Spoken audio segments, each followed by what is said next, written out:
మన ప్రభువైన యేసుక్రీస్తు నామంలో కూడి చేరువచ్చినటువంటి మీకు నా హృదయపూర్వకమైనటువంటి ప్రేమ వందనాలు మరోసారి తెలియపరుస్తున్నాను. అందరికీ వందనాలండి. లూకా సువార్త 11వ అధ్యాయం 42వ వాక్యాన్ని చదువుదాం. చూడండి. అయ్యో పరిసయ్యులారా, మీరు పుదీనాలోను మొదలైన ప్రతి కూరల్లోనూ 10వ వంతు చెల్లించుచున్నారే గాని న్యాయమును దేవుని ప్రేమను విడిచిపెట్టుచున్నారు. వాటిని మానక వీటిని చేయవలసి ఉన్నది. చప్పట్లు కొట్టండి కొంచెం గట్టిగానండి. కానీ ఈ వాక్యంలో రాయబడినటువంటి మాట అంటే, అయ్యో పరిసయ్యులారా, మీరు సోపులోను జీలకర్రలోను పుదీనాలోను మీరు అనేక సదా వస్తువుల్లో మీరు ఏం చేస్తున్నారంటే దశమ భాగాలు బాగానే ఇస్తున్నారు. ఎందుకంటే అది ధర్మశాస్త్రము కనుక. ధర్మశాస్త్రము ప్రకారముగా 10వ వంతు దేవుని మందిరానికి చెల్లించాలి, 10వ వంతు యాజకునికి చెల్లించాలి, దేవుని మందిరానికి అర్పణలు తేవాలి, దేవుని మందిరానికి కానుకలు తేవాలని ధర్మశాస్త్రంలో రాయబడి ఉంది. శాస్త్రులు, పరిసయ్యులు, సద్దూకయ్యులు అనే వాళ్ళు ఏది పాటించినా పాటించకపోయినా తప్పనిసరిగా ధర్మశాస్త్రాన్ని వాళ్ళు పాటిస్తారు. అయితే యేసుక్రీస్తు అన్న మాట ఏంటంటే, మీరు సోపులోను జీలకర్రలోను పుదీనాలోను వస్తువుల్లో మీరు దశమ భాగాలు బాగానే ఇస్తున్నారు, కానీ న్యాయమును దేవుని ప్రేమను మీరు ఏం చేస్తున్నారు? కొంచెం గట్టిగా చెప్పాలి. ఏం చేస్తున్నారు? విడిచిపెట్టేస్తున్నారు. న్యాయాన్ని దేవుని ప్రేమను మీరు విడిచిపెట్టేస్తున్నారు.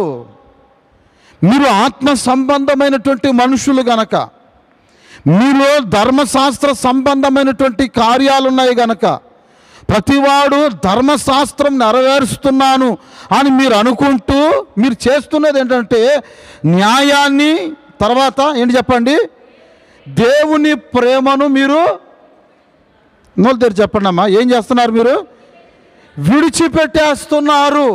కనుక వాటిని మానక, వేటిని మానొద్దు? దశమ భాగాలు ఇచ్చేది మానొద్దు, అర్పణలు ఇచ్చేది మానొద్దు, దేవుని కార్యాలకి పరిచర్యకి సహకరించేది మానొద్దు.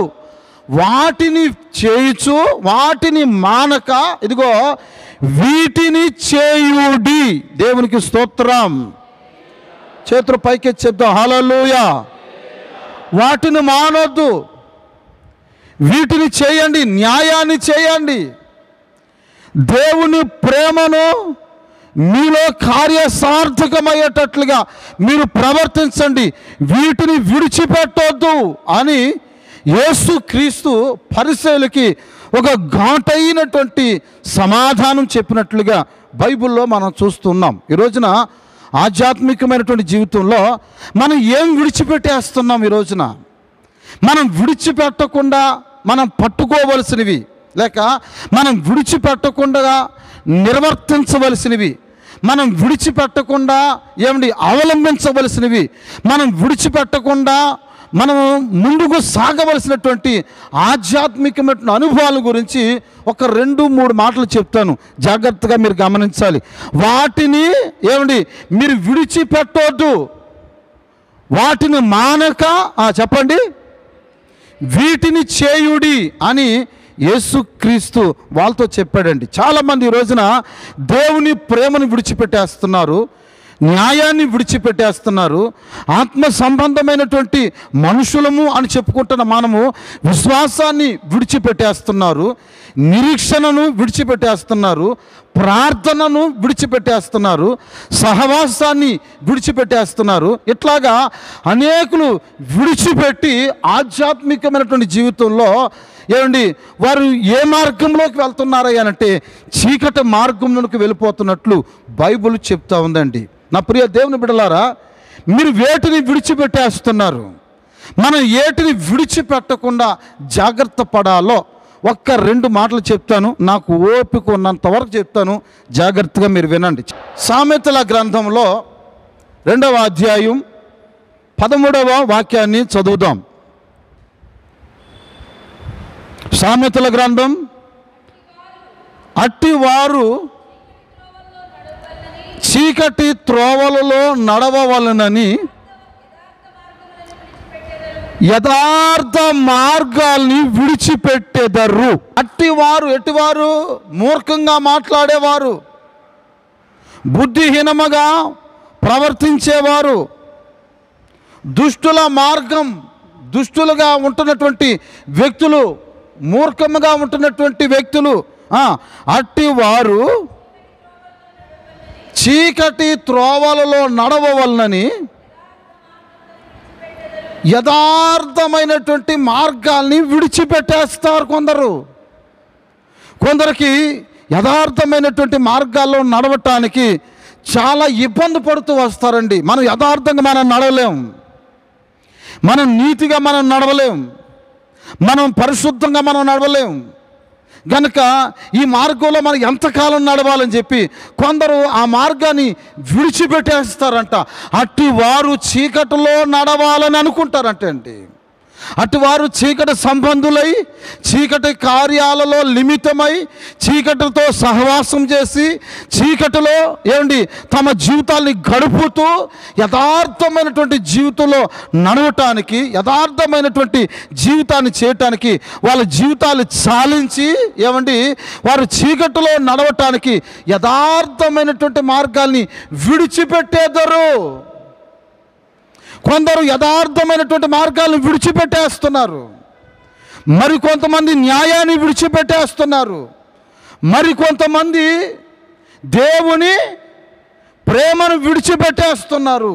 యేసుక్రీస్తు అంటున్నాడు, వాటిని మానొద్దు, వాటిని మానక ఇదిగో యథార్థమైనటువంటి మార్గాన్ని వెంబడించండి, న్యాయాన్ని వెంబడించండి, దేవుని ప్రేమను విడిచిపెట్టకుండా దాన్ని అవలంబించండి.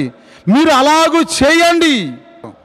ఆత్మ సంబంధమైనటువంటి దేవుని బిడ్డలు విడిచిపెట్టవలసినటువంటివి ఏమండి విడిచిపెట్టాలి. విడిచిపెట్టకూడని వాటిని జాగ్రత్తగా గట్టిగా పట్టుకుని అంతము వరకు వాటిని మనం వెంబడించాలి. చేతులు పైకి తెలియలేదని చెప్తాం మనం అందరం. కొంచెం గట్టిగా చెప్తాం హల్లెలూయా. చెప్పాలి కొంచెం గట్టిగా హల్లెలూయా. దేవుని ప్రేమను విడిచిపెట్టేస్తున్నారు, న్యాయాన్ని విడిచిపెట్టేస్తున్నారు, చీకటిలో నడవాలని యథార్థ మార్గాల్ని విడిచిపెట్టేస్తున్నారు. కనుక మీరు విడిచిపెట్టొద్దు అని యేసుక్రీస్తు చెప్తున్నాడండి. ఏటిని విడిచిపెట్టకూడదో ఒక్క 2 మాటలు చెప్తాను, జాగ్రత్తగా విందాం. ఒకసారి అందరూ సంతోషంగా చప్పట్లు కొట్టి దేవుని నామమున మహింపరుద్దాం. చేతుల పైకి చెప్తాం హల్లెలూయా. చెప్పాలి కొంచెం గట్టిగా హల్లెలూయా. దగ్గరగా చెప్తాం హల్లెలూయా. మొట్టమొదటి మాట చెప్తున్నాను, దేన్ని విడిచిపెట్టకూడదో మొదటి మాట చెప్తున్నాను. హెబ్రీ పత్రిక 10వ అధ్యాయం, హెబ్రీ పత్రిక 10వ అధ్యాయం 34, 35 వాక్యాలు. ఎలా అనగా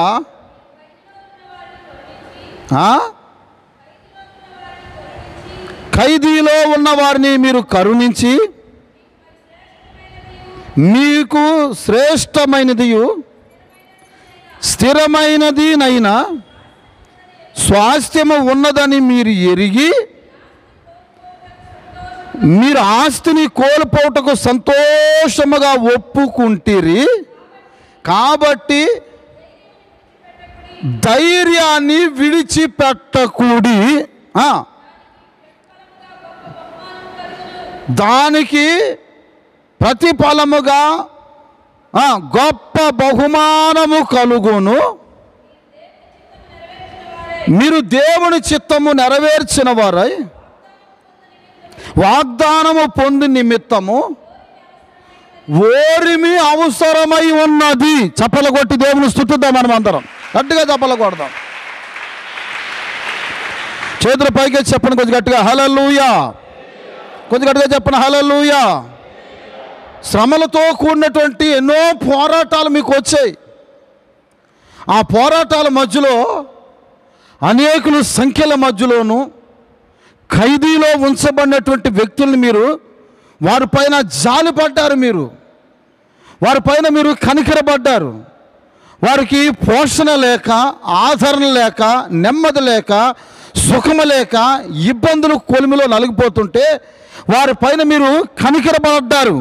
కనికరపడటమే కాదు, మీకు మరీ శ్రేష్టమైనటువంటి స్థిరమైన స్వాస్థ్యము ఒకటి ఉందని మీకు బాగా ఎరిగిన వారై మీరు ఏం చేశారంటే మీ ఆస్తులను కూడా కోల్పోవటానికి జాగ్రత్తగా వినండి, సంతోషంగా మీరు చెప్పండి సంతోషంగా మీరు ఒప్పుకున్నారు. సంతోషంగా ఒప్పుకున్నారు.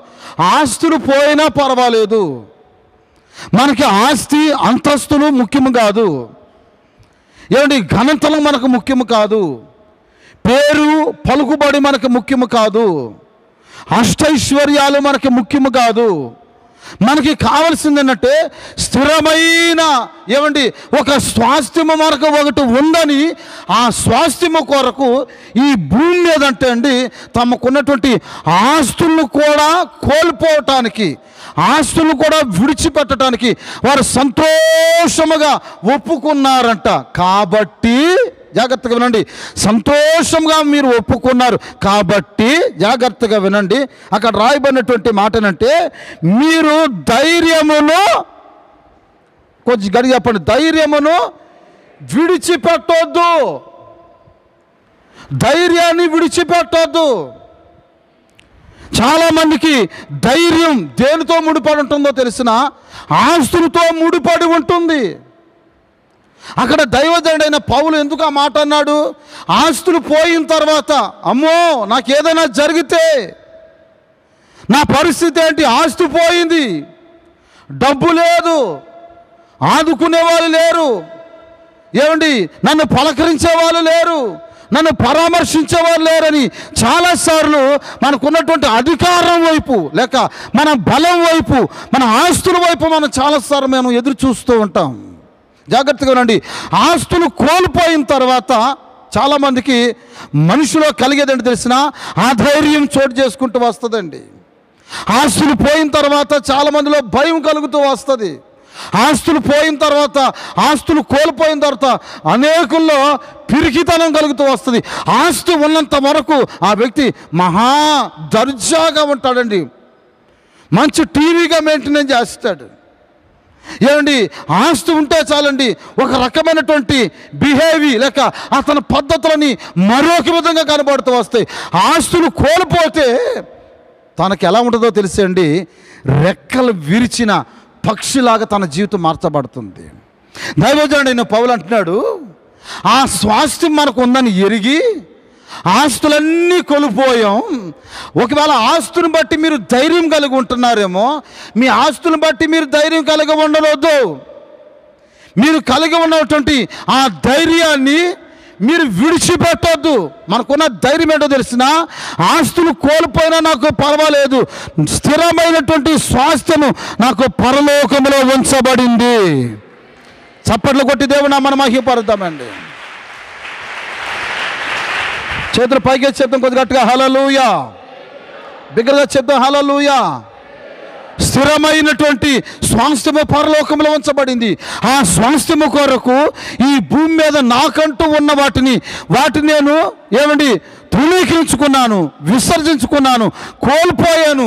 ఆ కోల్పోయిన వాటిని బట్టి ఏ మాత్రము కూడా నేను పిరికిదనం కలిగి, అధైర్యం కలిగి నేను ఉండను. నేను ఎలా ఉంటానో తెలిసిన, కాబట్టి మనము దేన్ని విడిచిపెట్టకూడదంటే అండి, కొంచెం గట్టిగా చెప్పండి, దేన్ని విడిచిపెట్టకూడదంట, ధైర్యముగా ఉండాలి. ఎక్కడ భయపడే పరిస్థితి లేదు.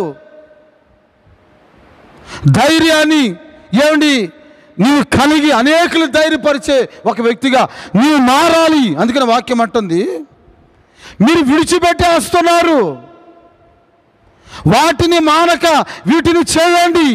దేని చేయాలి? ధైర్యాన్ని విడిచిపెట్టవద్దు. ధైర్యం కలిగి ఉండండి. మీరు ఆ దినము సమీపిస్తున్న కొలదిగా, సమయము సమీపిస్తున్న కొలదిగా అనేకులు ధైర్యము చెడి కూలిపోతారు. కొంతమంది దేవుని వాక్యం అంటుంది, అనేకులు కూలిపోతున్నప్పుడు, అనేకులు ధైర్యం చెడిపోతున్నప్పుడు, అనేకులు బలహీనపడుతున్నప్పుడు, అనేకులు అవిశ్వాసంలోకి జారుకుంటున్నప్పుడు, అనేకులు దేవుని సన్నిధానానికి దూరం అవుతున్నప్పుడు, అనేకులు పాపపు రుచుల్లో పడి నలిగిపోతున్నప్పుడు మీరు తలలు పైకెత్తుకోనండి. మీ తలల పైకెత్తుకుని ఆకాశమందునటువంటి నన్ను మీరు చూడండి. విశ్వాసములకు కర్తయు దాన్ని కొనసాగించువాడైన యేసు వైపు చూచుచు విశ్వాస రంగములో ధైర్యముగా అడుగులు వేయుదుము. దావీదు తన కీర్తనలో చాలా చక్కటి మాట రాస్తాడు. 27వ కీర్తన 3వ వాక్యం, నాతో యుద్ధము చేయుటకు దండు దిగినను నా హృదయము భయపడదు, నా మీదకి యుద్ధము రేగినను దీనిలో నేను ధైర్యము. జాగ్రత్తగా వినండి, ఒక దండు దిగింది నా మీదకి యుద్ధం చేసేదానికి, నాతో పోరాడటానికి, నన్ను జయించడానికి నా మీదకి కొందరు దిగారు. అయితే నేను పొరపాటుని భయపడలేదు, నా హృదయము భయపడదు. అంతేకాదు, ఈ దండు నా మీద దిగిన దీనిలో నేను చెప్పండి ధైర్యాన్ని విడిచిపెట్టను. అందరూ ఆమెను అందమండి. చేతులు పైకి చెప్తాం కొద్దిగా గట్టిగానండి. తన కళ్ళ ముందు దండు దిగుతున్న దావీదు దేని విడిచిపెడతలేదంటే అండి, నోళ్ళ దగ్గర చెప్పాలి, టెల్ మీ, తొందరగా చెప్పండి. దేని విడిచిపెట్టట్లేదు? దేని విడిచిపెట్టట్లేదు? ధైర్యాన్ని విడిచిపెడతలేదు. తన కళ్ళ ముందు ఏం దిగింది చెప్పాలి. తన కళ్ళ ముందు ఏం దిగింది? ఒక దండు, ఒక ఆర్మీ దిగింది తన ముందు యుద్ధానికి. కత్తులు పట్టుకునే వాళ్ళు కత్తులు పట్టుకున్నారు, ఫిరంగిలు పట్టుకునే వాళ్ళు ఫిరంగిలు పట్టుకున్నారు, బాణాలు పట్టుకునే వాళ్ళు బాణాలు పట్టుకున్నారు, ఈటెలు పట్టుకునే వాళ్ళు ఈటెలు పట్టుకున్నారు. ఒరే, ఇంత భయంకరమైన పరిస్థితి తన కళ్ళ ముందు ఒక దండే దిగిందంట. అయినా దావీదు అంటున్నాడు కదా, నేను భయపడను. అందరూ చెప్పండి, నేను భయపడను. అందరూ చెప్పాల, నేను భయపడను. ఆ ప్రక్కన ఉన్న వాళ్ళని చూసి చెప్పండి, నేను భయపడను. ఎందుకు భయపడవు? తెలియాలి కదా, ఎందుకు భయపడవనే సంగతి తెలియాలి కదా. నేను భయపడని పక్కన నాకు చెప్పేయడం కాదు. నీ కళ్ళ ముందు ఒక దండు దిగినప్పుడు ఈ మాట అనాలి. ఇప్పుడు కాదండి అనవలసింది. ఒక సమస్య నీ కళ్ళ ముందు వస్తున్నప్పుడు అప్పుడు అనాలి. ఇంట్లో కరోనా రోగం అందరు కలుగుకున్నప్పుడు ఈ మాట అనాలి. ఏంటి, ప్రతికూలమైనటువంటి సమస్య నీ కళ్ళ ఎదుట కనబడుతున్నప్పుడు నీవేమన్నా తెలిసినా, నేను భయపడను. నేను ఎందుకు భయపడనో తెలిసిన, నా గుండెల్లో ఒక ధైర్యం ఉంది, దాన్ని ఎప్పటికీ విడిచిపెట్టేవాడిని కాదు. అందరూ ఆమెను చెప్పాలి కొంచెం గట్టిగానండి. ధైర్యాన్ని విడిచిపెట్టాడు దావీదు. దావీదా, ఎందుకు ధైర్యాన్ని విడిచిపెట్టావు అని దావీదుని ఒక ప్రశ్నిస్తే దావీదు దగ్గర నుంచి ఒక చక్కటి సమాధానం బైబిల్లోంచి మనం చూడగలుగుతాం. చూడండి, అదే కీర్తనల గ్రంథం 3వ అధ్యాయం 5వ వాక్యాన్ని చదువుకుందాం. చూడండి, 3వ అధ్యాయం, యెహోవా నాకు ఆధారము కావున నేను పడుకొని నిద్రపోయి మళ్ళా మేల్కుంటాను. 10,000 మంది దండెత్తి నా ముందుకొచ్చి మోహరించినను నేను భయపడను. కారణం ఏంటో తెలిసిన, యెహోవాయే నాకు, కొంచెం గట్టిగా చెప్పండి, యెహోవాయే నాకు నా ధైర్యం ఏంటో తెలిసిన, దేవుడు నాకు ఆధారం. దావీదు భయపడడు, ధైర్యాన్ని విడిచిపెట్టాడు. 10,000 మంది సైన్యం తన ముందు మోహరించినప్పుడు ఏమంటాడు తెలిసిన, సైన్యంతోటి, తన సైన్యాధిపతులతోటి, తన దగ్గరటువంటి పరాక్రమం కలిగినటువంటి శూరులతోటి ఏమంటాడు తెలిసిన, ఒరే కాస్త గదిలోకి వెళ్ళి వస్తాను ఉన్నాడు రా, నా రూమ్లోకి వెళ్ళి వస్తాను ఉన్నాడు రా అని అంటాడు. సరే అని చెప్పి రూమ్లోకి వెళ్ళిపోయి శుభ్రంగా ఏమండి దుప్పడు కప్పుకొని కామ్గా పడుకుంటాడు దర్జాగా. అర్థమవుతుందా మీకు చెప్పేది? దర్జాగా పూల పాన్పుల మీద, హంస పాన్పుల మీద శుభ్రంగా పడుకుంటాడు. ఏంట్రా బాబు, యుద్ధం ప్రక్కన ఏంటి రణబేరి మ్రోగుతా ఉంది, దావీదు లోపలికి పోయాడు, యుద్ధం చెయ్యాలా వద్దా, ఏంట్రా లోపలికి పోయిన వాడు బయటకు రావట్లేదని చెప్పి దగ్గరికి వెళ్ళి లోపలికి వెళ్ళి చూస్తే దావీదు ఏం చేస్తున్నాడు తెలుసా అండి, శుభ్రంగా పండుకొని నిద్రపోయి ఉన్నాడట. దావీదు దగ్గరికి వెళ్ళి, ఏం దావీదా, ఆ విధంగా యుద్ధం వచ్చింది, మమ్మల్ని అందరం కత్తులు కటారాలు పట్టుకోమన్నావు, యుద్ధ సామాగ్రి పట్టుకోమన్నావు, పైనుంచి కింద వరకు ఆర్మీ సంబంధించినటువంటి బుల్లెట్ ప్రూఫ్ అంతా మమ్మల్ని ధరించుకోమన్నావు, నీవేంట్రా బాబు మంచం మీదకి వచ్చి కాముగా నీ పడగదిలో హంస పాన్పు మీద శుభ్రంగా నిద్రపోతున్నావు, ఏంట్రా నీ ధైర్యం అని అంటే, వీని వెంటనే ఏమంటున్నాడో తెలిసిన దావీదు, యెహోవాయే నాకు ఆధారం, నేను పండుకొని నిద్రపోయి కాస్త రెస్ట్ తీసుకుని వస్తాను యుద్ధానికి. చప్పలు కొట్టండి కొద్ది గట్టిగానండి, గట్టిగా చప్పలు కొట్టండి. కాస్త పండుకుంటా, మనసంతా నెమ్మదపడాలి, నాకు ఏంటి కాస్త నిద్రపోవాలి, మేల్కున్నప్పుడు వస్తా.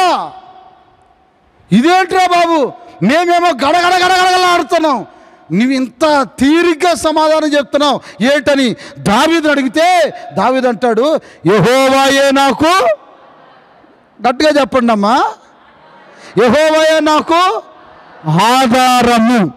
దేవునికి స్తోత్రం చెప్పండి. కనుక మనం దేని విడిచిపెట్టకూడదు, ఇప్పుడు చెప్పండి, దేని విడిచిపెట్టకూడదు, ధైర్యాన్ని విడిచిపెట్టకూడదు. ధైర్యం పోబట్టే కదా ఆత్మీయ జీవితంలో వెనకబడేది, ధైర్యాన్ని కోల్పోబట్టే కదా కొందరు ఆత్మీయ జీవితంలోంచి దిగజారేది, ధైర్యాన్ని కోల్పోబట్టే కదా చాలామంది మరలా తన పూర్వస్థితిలోనికి వెళ్ళేది. నా ప్రియ దేవుని బిడ్డలారా, ధైర్యముగా ముందుకి నడవలసిన, తన ముందు సైన్యము కనబడుతున్నా, తన ముందు సమస్య ఏంటి ఉర్రెత్తున లేస్తున్నా, ఆ సమస్యని భయపెట్టే అంత ధైర్యము నీ కళ్ళ ముందు, నీ కళ్ళల్లో కనబడాలండి, నీ గుండెల్లో కనబడాలి, నీ వ్యవహారంలో ఆ ధైర్యం కనబడాలి. నువ్వు చూసిన ప్రతి ఒక్కరేమన్నా తెచ్చండి, ఈ వ్యక్తి ఏ సమస్య వస్తున్నా ఆ సమస్యకి భయపడడు, అతని కళ్ళల్లోనే ధైర్యము కనబడుతుంది అని నేను చూస్తున్నప్పుడే ఆ ధైర్య సాహసాలన్నీ కూడా ఉట్టుపడేటట్లుగా నీ మొహంలో కనబడాలి. నీ మొహంలో కనబడాలంటే నీవు దేని విడిచిపెట్టకూడదు చెప్పండి. ఇప్పుడు ధైర్యాన్ని విడిచిపెట్టేస్తున్నారు. నా దేవుని బిడ్డలారా, మీరు ధైర్యాన్ని కడమట్టుకు విడిచిపెట్టకుండా జాగ్రత్త పడండి. నా మట్టుకు నేను ధైర్యముగా ఉండగలగాలి. ప్రభు రాకడ వస్తుంది, నా మనసులో నాకు ఒక అధైర్యం కలగకూడదు. నాలో ఏం కలగాలి తెలిసిన, ధైర్యం కలగాలి. నేను ప్రభు ఎదుట ఒక రోజున నిలబడతాను. ప్రభు ఎదుట నిలబడటమే కాదు, ఆయన ఆగ్రహంలో కూడా నేను ఎత్తబడతానని ఒక ధైర్యం దేవుని బిడ్డగా నీకు ఉండును గాక. చప్పట్లు కొట్టి దేవుని మనం మహిమపరుద్దాం మనం అందరం.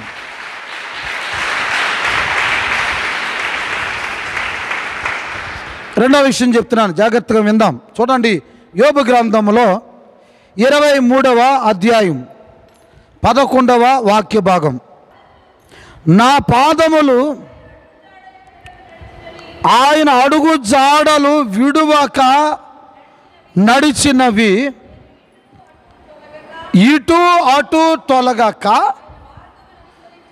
ఆయన మార్గములు అనుసరించి తిని. అందరూ ఆమెను చెప్పండి. 10వ వాక్యములో నేను నడుచు మార్గము ఆయనకు తెలియను. ఆయనను శోధించిన తరువాత నేను సువర్ణ వలె కనబడుదును. నా పాదాలు ఏ పరిస్థితుల మధ్యలో శోధించబడుతున్నా ఆ సందర్భాలలో యోబు ఏమంటున్నాడు తెలిసిన, అటువంటి శోధనలు నాకు వస్తున్నా నేను ఆయన అడుగుజాడలు విడువాక నడిచి తిని. చప్పట్లు కొట్టండి కొంచెం గట్టిగానండి. చేతుల పైకి చెప్పండి కొంచెం గట్టిగా హల్లెలూయా. చెప్పాలి కొంచెం గట్టిగా హల్లెలూయా. ఒక ఆయన నాతో అంటాడు, ఇంట్లో శోధనలు ఎక్కువైపోతున్నాయి, ఇంట్లో కష్టం ఎక్కువైపోతుంది, ఇంట్లో పెళ్ళం పోరు ఎక్కువైపోయింది, బైబిల్ ఇచ్చేస్తాను, పాటల పుస్తకాలు ఇచ్చేస్తాను, ఇక ఆయన అడుగుజాడలో నేను నడవను. ఒరే శోధించబడ్డావు. శోధించబడిన తర్వాత దేవుడు నిన్ను ఒక రోజున సువర్ణం వలె, అంటే బంగారం వలె నా దేవుడు నిన్ను మార్చబోతున్నాడు. క్షణికమైన శోధన కొరకు కంగారు పడుతున్నావేమో, తుచ్చమైనటువంటి కార్యక్రమాలకి ఒకవేళ భయపడుతున్నావేమో, దేవుని బిడ్డ ఆయన అడుగుజాడలను విడిచిపెట్టవద్దు. ఆయన అడుగుజాడలను వెంబడించు. 2.5 దశాబ్దాలైంది ప్రభు పరిచర్యలో నేను అడుగుపెట్టి. 22 సంవత్సరాలు. 2.5 దశాబ్దాలు అంటే ఈ శ్రీకృష్ణదేవరాయల కాలం నుంచి చేస్తున్నాడేమో సేవ అనుకుంటున్నారు, లేనిపోయింది. 2.5 దశాబ్దాలు అయింది ప్రభు పరిచర్యలు అడుగుపెట్టి. ఆ రోజున మొదలుపెట్టాను ఆయన అడుగుజాడలు. ఆయన కనబడట్లేదు. ఆయన ఎక్కడున్నాడో చూద్దామంటే ఆయన కనబడట్లా. ప్రభు నేను చూడాలనుకుంటున్నానయ్యా, నేను కౌగులించుకోవాలనుకుంటున్నానయ్యా, నేను హగ్గు ఇవ్వాలనుకుంటున్నాను ప్రభా. హరే ఇదంతా ఇప్పుడు జరిగే పని కాదు. మరి ఎప్పుడయ్యా నేను చూడాలనుకుంటున్నాను? నన్ను చూడాలంటే నీవు ముందు నా అడుగుజాడల్లో నడవాలి. నేను ప్రభుని చూడాలంటే, ప్రభుని వెంబడించాలంటే, ప్రభు దగ్గరికి చేర్చబడాలంటే ఆయన ఏమండి నడిచినటువంటి ఆ అడుగు జాడల్లో మనం నడవాలంటే అండి దాన్ని విడిచిపెట్టకూడదంట. దేవునికి స్తోత్రం చెప్దామండి, బిగ్గరగా చెప్దామా? నేను శోధించబడుతున్నాను, పిల్లల విషయంలో శోధించబడుతున్నాను, కుటుంబ విషయంలో శోధించబడుతున్నాను. ఎన్నో శోధనలు నాకు వస్తున్నాయి. ఈ సమస్యలు నాకెందుకు వస్తున్నాయి? ఈ పరిస్థితులు నాకెందుకు వస్తున్నాయి? ఈ శోధనల మధ్యలో నేను నిలబడాలా నిలబడకూడదని చాలా పర్యాయాలు ఆ శోధనకి తట్టుకోలేక ఆయన అడుగు జాడల్ని విడిచిపెట్టి వెళ్ళిపోతారండి. ఆయన అడుగు జాడలను విడిచిపెట్టి వెళ్ళిపోతూ ఉంటారు. కానీ దేవుని వాక్యం అంటుంది, యోబుకు వచ్చిన ఆ సమస్యలు భూమి మీద ఏ మనుషుడికి ఇంతవరకు రాలేదు. ఒకే దినమందు తనకి ప్రారంభించబడ్డాయి. ఒకే దినమందు. నీకు 80 సంవత్సరాల్లో 80 సార్లు వచ్చినాయి నీకు సమస్యలు, కానీ ఆయనకి చెప్పండి ఒకే రోజు ప్రారంభమైంది. ఆ ప్రారంభం కళ్ళ ముందు చాలా భయంకరమైన పరిస్థితిని అనుభవించాడు. ఫిజికల్గా ఎంత బలహీనుడై ఉండొచ్చు, సైకాలజీగా లేక మానసికమైనటువంటి దుర్బలతకు గురై ఉండొచ్చు. అరే కళ్ళ ముందే మందలు చచ్చిపోయాయి, పిల్లలు చచ్చిపోయారు, ఇల్లు కూలిపోయింది, ఇక ఎవరూ లేరు, ఒంటరిగా బ్రతకవలసి వస్తుందని చెప్పి తన పరిస్థితి ఎంత భయంకరంగా ఉండేదో. ఆ సందర్భాల్లో దేవుడు దేవుడు దేవుడు దేవుడు అని అంటున్నాడు.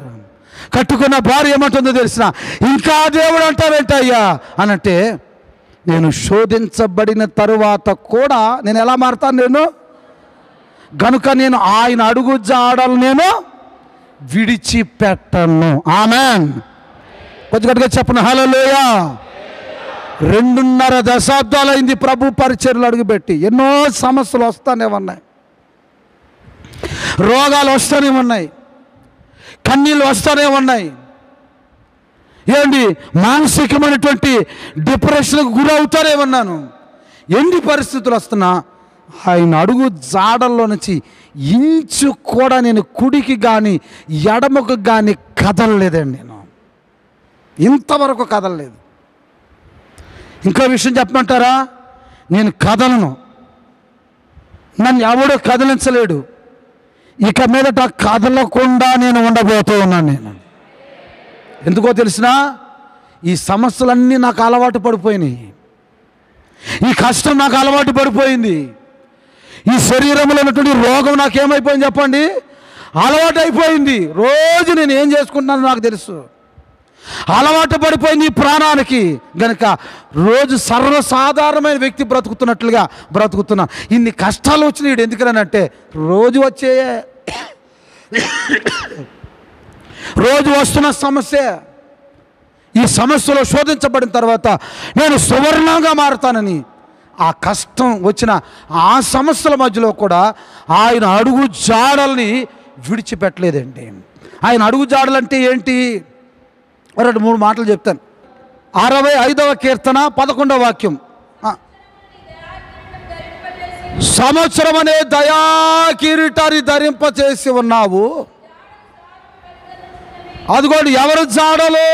దేవుని అడుగు జాడలు సారమును.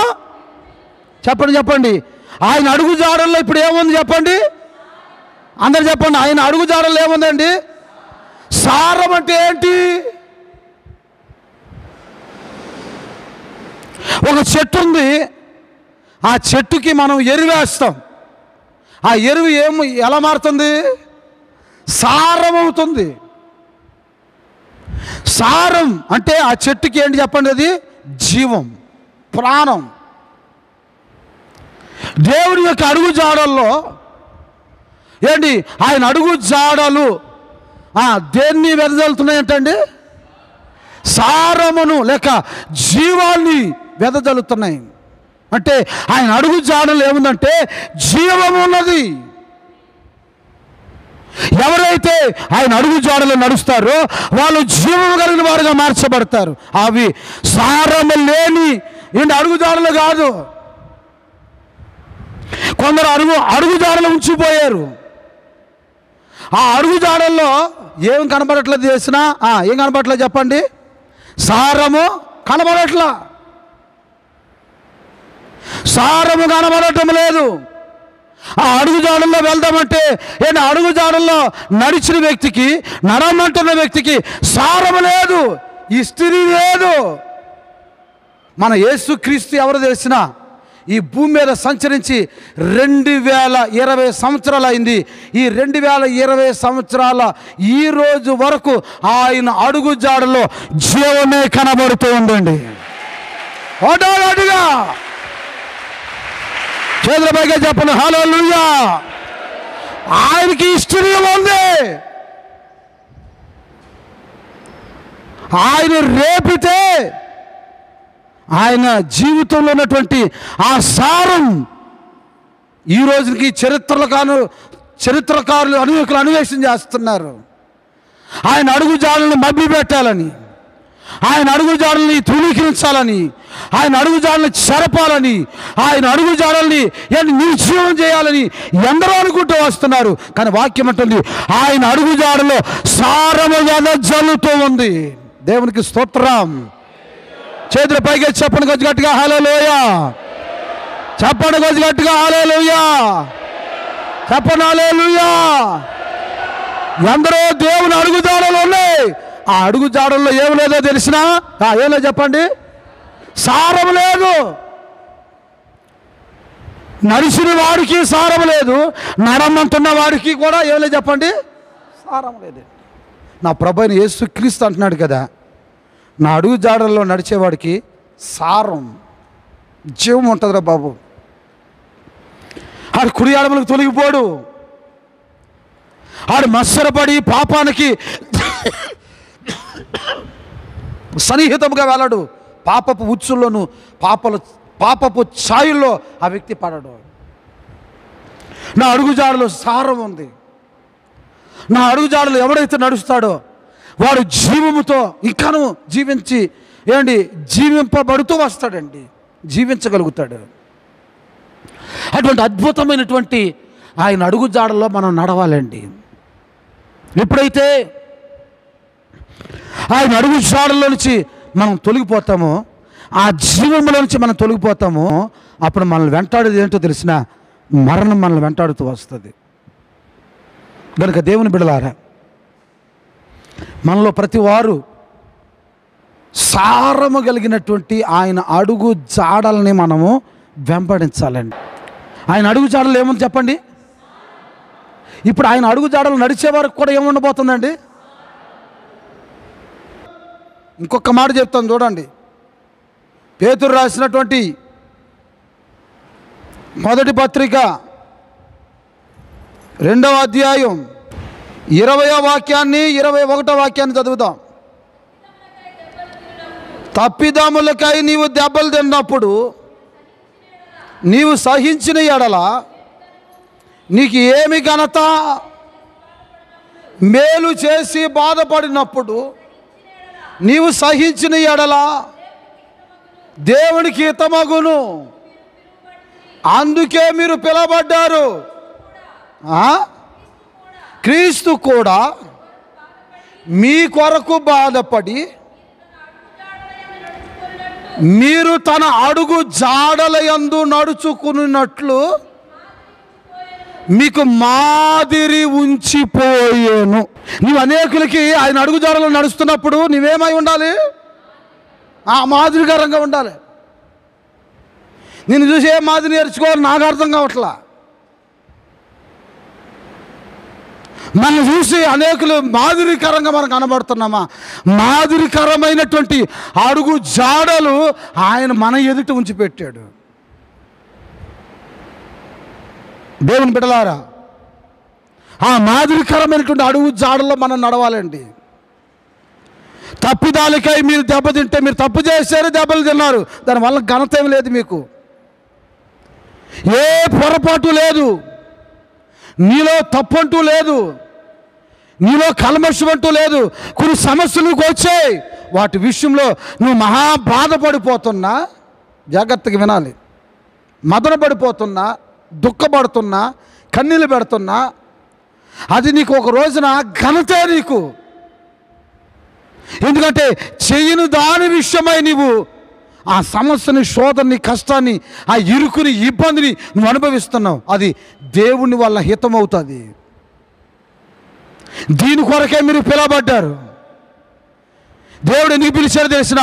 ఆయన శ్రమ పెట్టబడి, బాధ పెట్టబడి, హింస పొందాడు. ఆ హింస పొందింది ఎందుకో తెలిసిన? మీరు ఆయన అడుగుజాడలో నడవాలని, ఆయన అడుగుజాడలో నడవాలని మీకు మాదిరి ఉంచిపోయాను. అందరూ ఆమెనే చెప్పండి, కొద్దిగా గట్టిగానండి. చేతుల పైకి చెప్పండి, కొద్దిగా గట్టిగానండి. మాదిరి ఉంచిపోయాడంట. ఈరోజున మాదిరికరంగా బ్రతుకుతున్నావా? మాదిరి మనం చూపిస్తున్నావా? ఈరోజున దేవుని బిడ్డల మాదిరి ఏ విషయంలో చూపిస్తున్నారు? నీ వెనక వచ్చే వాళ్ళకి మాదిరి ఏది? నీ కుటుంబాల్లో నీ మాదిరికరంగా ఉంటున్నావా? నీ పిల్లలకి భర్త భార్యకి మాదిరిగా ఉండాలి, భార్య భర్తకు మాదిరిగా ఉండాలి, భార్య భర్తలు ఇద్దరు కూడా పిల్లలకి ఎలా ఉండాలి చెప్పండి? చెప్పరంటండి. మీరే రంగులు పూసుకుని, మీరే పంజాబ్ డ్రెస్సులు వేసుకుని, ఏమండి మీరే అచ్చమైనటువంటి తెలుగు హీరోయిన్ లాగా టాలీవుడ్, బాలీవుడ్, శాండిల్వుడ్, ఏమండి ఆ వుడ్ లెవెల్లో మీరు ప్రవర్తిస్తే మీరు పిల్లలు రంగీలాగా డ్రెస్సులు వేస్తారు అక్కడ.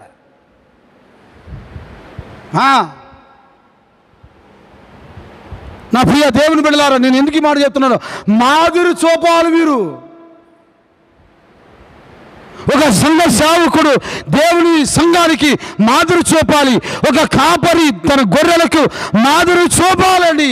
అట్లాగే ప్రతి వాడు, దేవుని బిడ్డలు తన కుటుంబానికి ఒక మాదిరి చూపాలి. చేతులు పైకి సరళలే చెప్పండి. యేసుక్రీస్తు తన శిష్యులకు ఎన్నో మాదిరులు చూపించాడు. ప్రార్థనను మాదిరిగా చూపించాడు. దేవుని వాక్యం చదివేది మాదిరిగా చూపించాడు. ఉపవాసం ఉండేది ఎలా చూపించాడండి? మాదిరిగా చూపించాడు. ఉపవాసం ఉన్నాడు, ఆయన మాదిరి ఉంచాడండి. యేసుక్రీస్తు ఏ విషయానైనా మాదిరి లేకుండా ఆయన చెప్పలేదండి. శిష్యుడికి మాదిరి చూపించాడు, తన వెంబడిస్తున్న వాళ్ళకి మాదిరి చూపించాడు. ఆ మాదిరి అనేకులకి కనుపరిచాడండి. సమస్య వస్తున్నప్పుడు మాదిరి చూపించాడు, కష్టం వస్తున్నప్పుడు మాదిరి చూపించాడు. అతని సరసాలు తీసుకుని వెళ్తున్నప్పుడు మాదిరి చూపించాడు. కొరడాలతో కొడుతున్నప్పుడు మాదిరి చూపించాడు. అష్ట కష్టాలు పడుతున్న ఆ సందర్భాల్లో కూడా ఆయన మాదిరి చూపించాడు. అందుకనే దైవజనుడైన పేతురు అంటున్నాడు కదా, ఆయన మన కొరకు శ్రమ పెట్టబడి హింస పొంది దెబ్బలు తిని బాధ నొందినటువంటి ఆ యేసు క్రీస్తు ఏంటి మనము కూడా ఆయన అడుగు జాడల్లో నడవవలనని మనకి ఏమి ఉంచిపోయారంట? కొంచెం గట్టిగా చెప్పండి, ఏమి ఉంచిపోయాడంట అండి? మాదిరి ఉంచిపోయాను. చేతులు పైకి తెలియలేవు చెప్పండి, చేతులు పైకి చెప్పండి కొంచెం గట్టిగానండి. ఇప్పుడు విషయం చెప్పి నేను ముగిస్తాను. చూడండి, పరిశుద్ధ గ్రంథమైనటువంటి బైబిల్లో నుండి నెహెమ్యా గ్రంథం 10వ అధ్యాయం 39వ వాక్యం. మా దేవుని మందిరమును మేము విడిచిపెట్టము. అందరూ ఆమేన్ అనండి, గట్టిగా ఆమేన్ అనండి. మా హోసన్న మందిరాన్ని మేము విడిచిపెట్టము. గట్టిగా అనరండి. మా దేవుని మందిరాన్ని విడిచిపెట్టము. ఎంత అద్భుతమైన తీర్మానమో చూడండి. అప్పటి వరకు దేవుని మందిరం పరిస్థితి ఎలా ఉందో మనకు బాగా తెలుసు. నెహెమ్యా గ్రంథంలో ప్రారంభంలోనే దేవుని మందిరం యొక్క ప్రాకారాలు కూలిపోయాయి, అగ్ని చేత కాల్చబడ్డాయి. వినాలి, నేను చెప్పే మాట వినండి తలల పైకెత్తి. దేవుని మందిరం పడగొట్టబడింది, పునాదులతో సహితము కుప్పలా కూలిపోయాయి, ద్వారబంధ్రాలు అగ్ని చేత కాల్చబడ్డాయి. ఈ సందర్భాలన్నీ 1, 2, 3 అధ్యాయాలు మనం చూస్తాం. నెహెమ్యా రాజు దగ్గరికి వెళ్ళి అడిగాడు, ప్రభు నా ఏలినవాడా, మహారాజు గారు, ప్రభుల వారు, దేవుని మందిరం పడిపోయింది యెరూషలేములో, దేవుని మందిరం కట్టాలి, నేను వెళ్ళాలనుకుంటున్నాను, నీవు కొంచెం అవకాశం మాకు ఇస్తే కనుక మేము వెళ్ళి మా దేవుని మందిరాన్ని బాగు చేసుకుంటాము అని చెప్పాడు నెహెమ్యా. నెహెమ్యాకి ఆ మాట ఎప్పుడైతే ఆ మాట రాజుకు చెప్పాడో రాజు అంగీకరించి వెళ్ళేటప్పుడు ఏమన్నాడు తెలిసిన, ఈ దేశం నుంచి సరళ వృక్షాలని, ఎర్ర చందనాన్ని, నల్ల చందనాన్ని, మంచి విలువ కలిగినటువంటి మ్రాణులను తీసుకుని పోయి యెరూషలేము దేవుని మందిరాన్ని, దేవాలయాన్ని పునరుద్ధరించు అని చెప్పాడండి. నెహెమ్యా బయలుదేరి వచ్చి అనేకులు సమకాలికులందరినీ కూడా సమకూర్చుకుని తన జాతి వారిని, తనతో ఉన్నటువంటి స్నేహితుల్ని, తన బంధువుల్ని, తన రక్త సంబంధుల్ని, ఇశ్రాయేలు అందరినీ కూడగట్టి దేవుని మందిరాన్ని కట్టడం ప్రారంభించాడండి. దేవునికి స్తోత్రం. దేవుని మందిరం అంతా కట్టిన తర్వాత ఇప్పుడు వినాలి, ఇప్పుడు మీకు అసలు విషయం చెప్తాను.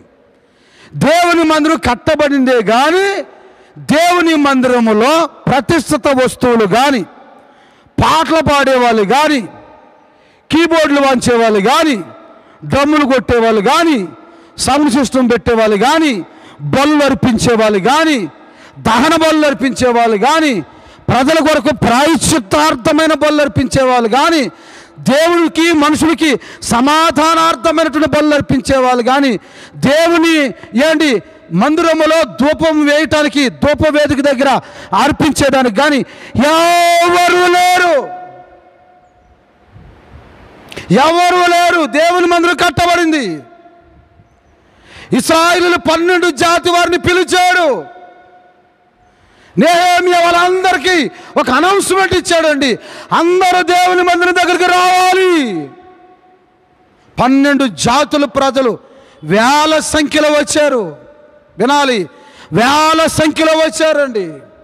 ఆ వేల సంఖ్యలో వచ్చినటువంటి వ్యక్తులతో ఏం చెప్పాడు తెలిసిన, మీలో దేవుని మందిరం పని కొరకు, దేవుని సేవ కొరకు, దేవుని యొక్క మందిరం లోపల పనిచేసేదాని కొరకు, పాటలు పాడేదాని కొరకు, అర్పణలు అర్పించేదాని కొరకు మీలో ఎంతమంది దేవుని కొరకు సమర్పించుకుంటున్నారో వాళ్ళందరూ ముందుకు రండి అని చెప్పి వాళ్ళందరినీ కూడా ఇశ్రాయేలీయుల యొక్క జాతిలో నుండి వాళ్ళందరినీ వేరుపరిచాడండి. చప్పలు కొట్టండి, కొంచెం కట్టుకోనండి, అంటే ఎలా కొట్టండి, చేతుల పైకి చెప్పండి హల్లెలూయా, చేతుల పైకి చెప్పండి హల్లెలూయా. ఆ జాతిలో నుండి, ఇశ్రాయేలీయుల జాతిలో నుండి కొందరిని లేవీయులను, యాజకులను, ఏమండి దేవుని మందిరం పనిచేసే పరిచారకుల్ని, పాటలు పాడే వాళ్ళందరినీ వేరు చేశాడు. వాళ్ళందరూ వేరు చేయబడిన తర్వాత వినాలి, వాళ్ళందరూ దేవుని మందిరం పని కొరకు ఎల్లప్పుడూ నిరంతరము దేవుని మందిరంలోనే ఉండి వాళ్ళు పనిచేసేదాని కొరకు వాళ్ళు ఏర్పాటు చేయబడ్డారు. వాళ్ళు ఏమని తీర్మానం చేశారో తెలిసినా, మేము ప్రజల్లోనికి వెళ్ళం, అన్యులతో మేము కలవం. వినాలి, ప్రజల్లోనికి వెళ్ళం, అన్యులతో మేము కలవం. మేము ఎల్లప్పుడూ దేవుని మందిరంలోనే ఉంటాం, అర్పణలు అర్పిస్తాం, దేవునికి నైవేద్యాలు అర్పిస్తాం. ప్రజలు ఏదైనా తీసుకుని వస్తే దాని ఖజానాలో దాచిపెట్టి సంవత్సరానికి ఒకసారి పర్ణశాల పండుగ చేస్తాం. మేము ఇలాగ చేస్తామని చెప్పి వాళ్ళందరూ కలిసి అంట దేవుని మందిరం కొరకు వాళ్ళు ప్రమాణాలు చేశారంట. చప్పలు కొట్టండి కొద్ది గట్టిగానండి, చేతుల పైగా చెప్పండి కొద్ది గట్టిగానండి, హల్లెలూయా అని చెప్పండి, చెప్పండి కొద్ది గట్టిగా హల్లెలూయా అని చెప్పండి. 10వ అధ్యాయం మీరు ఇళ్ళకెళ్ళిన తర్వాత చదువుకోండి, ఇళ్ళకెళ్ళిన తర్వాత చదవండి. వాళ్ళు దేవుని మందిరానికి వాళ్ళు ఎటువంటి నిర్ణయాలతో, ఎటువంటి సమర్పణతో వాళ్ళు వచ్చారు. వాళ్ళు ఏమన్నారో తెలిసిన, మా దేవుని మందిరాన్ని మేము, కానీ వాక్యంలో రాయబడిన మాట ఏంటో తెలిసిన, ప్రారంభం నుంచి వాళ్ళు శ్రమ పడ్డారు. అందుకని వాళ్ళు ఒక నిర్ణయానికి వచ్చారు, చావైనా బ్రతుకైనా మేము మా దేవుని మందిరాన్ని, చెప్పండి కొద్ది గట్టిగానండి, విడిచిపెట్టం. చూడండి, లేవియా కాండంలో 21వ అధ్యాయం, లేవియా కాండం 21వ అధ్యాయం 10వ వాక్యం కాడ నుండి 11వ వాక్యం వరకు చదువుదాం. వినాలి. ప్రధాన యాజకుడగుటకై తన సహోదరుల తల మీద అభిషేక తైలము పోయబడును.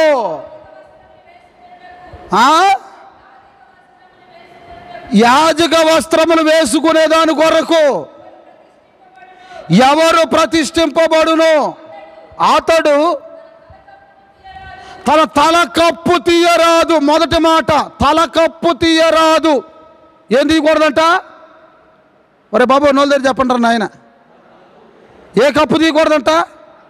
పై కప్పు కాదు, ఏ కప్పు? తల కప్పు తీయరాదు.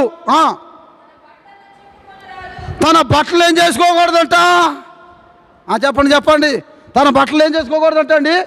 చింపుకోకూడదు. చింపుకుంటే హృదయాన్ని చింపుకోవాలి, కానీ ఏం చింపుకోకూడదు? బట్టలు చింపుకోకూడదు. ఆడు శవం దగ్గరికి వెళ్ళకూడదు. మీ అమ్మ చచ్చిపోతే, సిస్టర్ గారు, మీరు ఆమె చచ్చిపోయినా, మీ అమ్మ చచ్చిపోయినా ఆ శవం దగ్గరికి మీరు వెళ్ళకూడదు. తర్వాత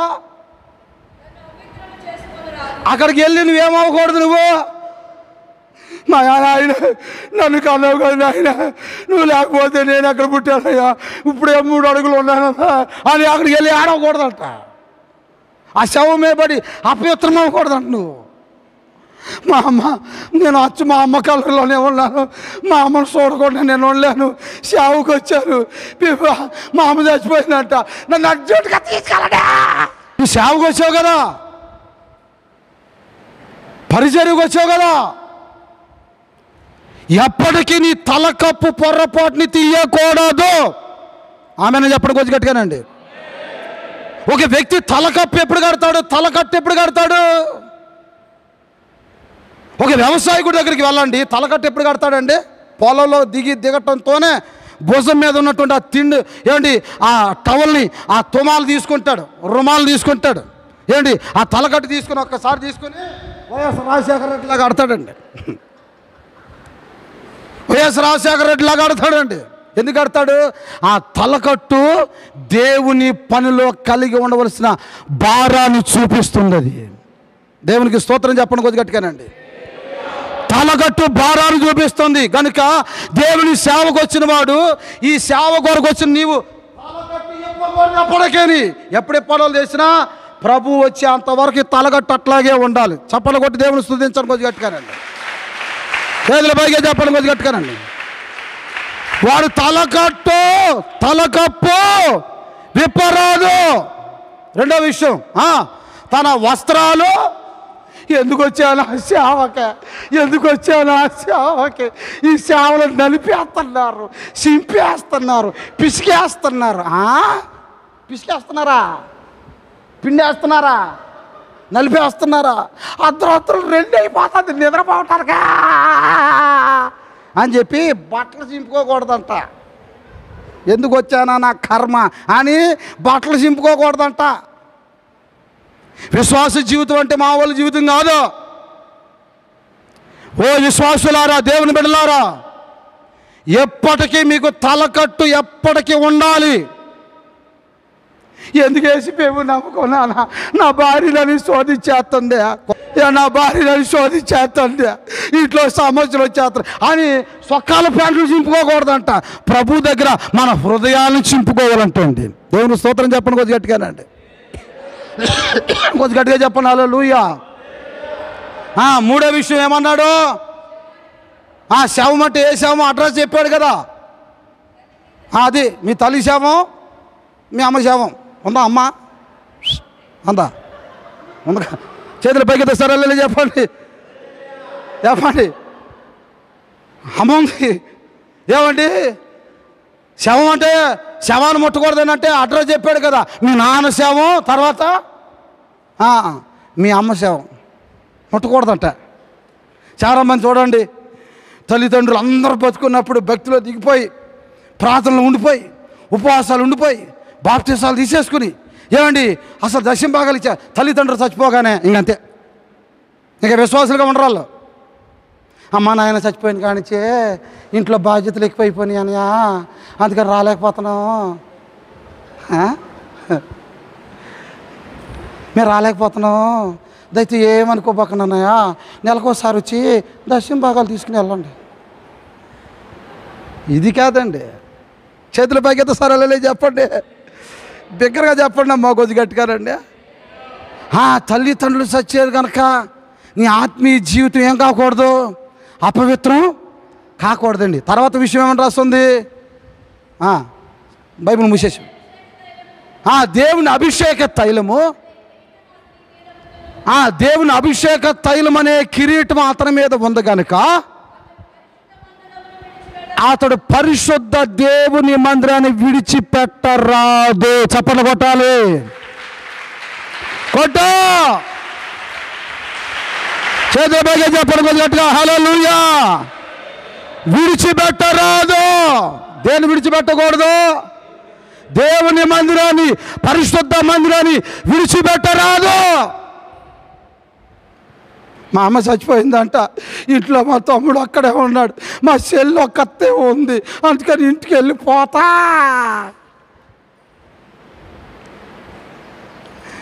తెల్ల చీరలన్నీ ఎవరో వాళ్ళకి ఎవరికన్నా ఇచ్చేసి ఇక నేను సేవ చేయరా,